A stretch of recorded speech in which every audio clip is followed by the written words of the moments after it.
when you have that space, when you have learned through a yoga practice where you go through a practice feeling irritated, where you go into a practice and you're not enjoying yourself, you feel shaky, you feel uncomfortable, you're sweating, you're really not sure if your pants are on the right side out. But you learn, you go through these things and you just keep breathing. And then when you go off the mat, when things happen in life that make you uncomfortable, someone cuts you off, people behave the way you don't like.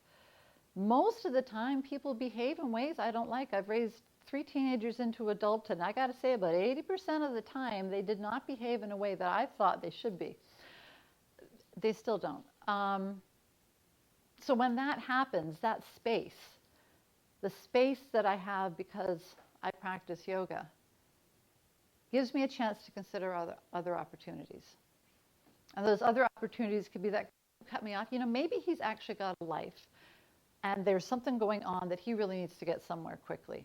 Maybe that person's action, that person snapping at me, had nothing to do with me, and maybe they're just having a bad day. Maybe they got a thing going on at home that I know nothing about. And when I allow that space to sort of step back and not make everything about me, and then to be okay with, like, you know, because initially I still will have that self-centered reaction where I'll be angry or irritated and I'll think, ugh. But when I allow for those other possibilities, then I can soften. The other thing yoga has taught me is that, you know, life will be challenging. Life will make you uncomfortable.